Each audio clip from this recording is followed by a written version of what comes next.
Hello everybody. Due to the desert task being released yesterday, and Jagex kind of changed all the bosses around to make them harder and changed a lot of gear around, so I kind of decided to make a Sunfreet guide for you guys.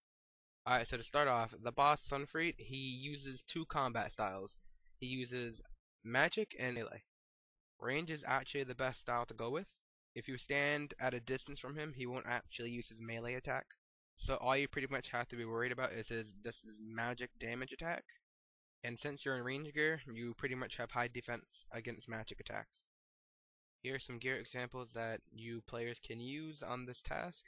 These are only recommendations, so don't be scared to swap out whatever gear I have with whatever better gear that you guys have.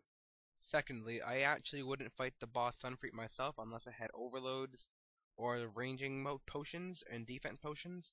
You also can't use summoning in there, prayers, or ultimate abilities. So pretty much the whole fight is a tank test. The special thing about this fight is that Sunfreet kinda goes in phases, so I'm gonna go into detail about how to survive those phases. When first going in to fight Sunfreet, he will fly up into the air immediately. When he flies up into the air, you're gonna want to follow this handy dandy thingamajigger made by my friend Rob. So right after Sunfreet flies up into the air, you're not gonna wanna go for the highlighted area that is in red.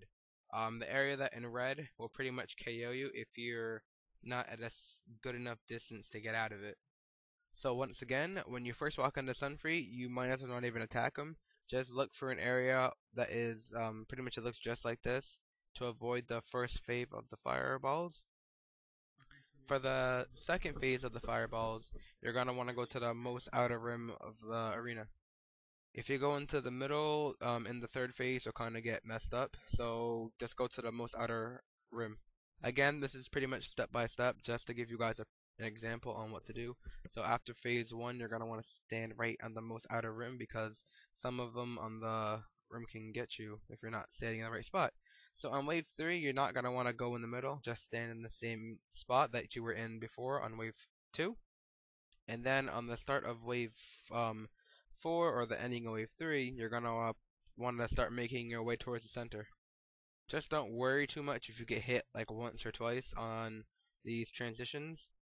When fighting Sunfreet, he might just look up into the air and do an ability that makes your character say ARG. All you have to do is just do the ability called Freedom, and it'll pretty much just free you from his. So here is just me doing the phases normally without just showing the step by step thing. So you just want to stand in the middle ring for the first phase. Again, you guys can see it on the screen in the little corner.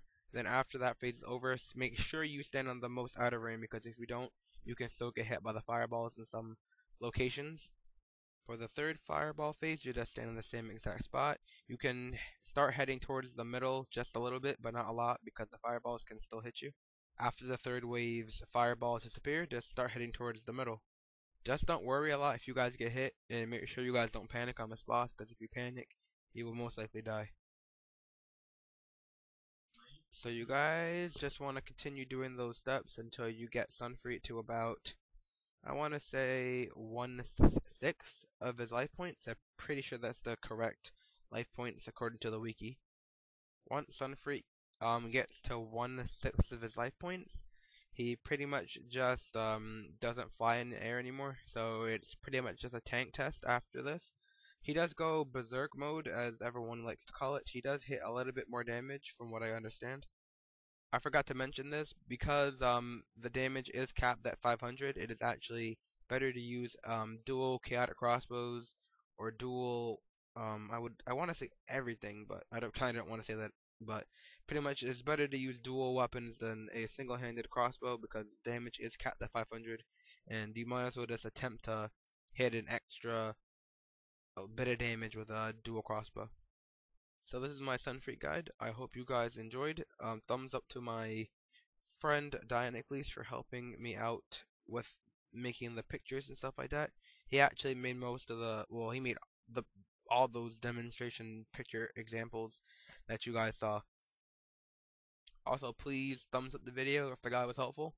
Actually, my skeletal wyvern guide just broke 2.4k views, and that is kind of crazy how That's actually my most viewed video, so I'm kind of actually happy that that hit 2.4K views. So I'm hoping this guide will help a lot of you guys out, and it would get the same amount of feedback that my Wyvern guide did.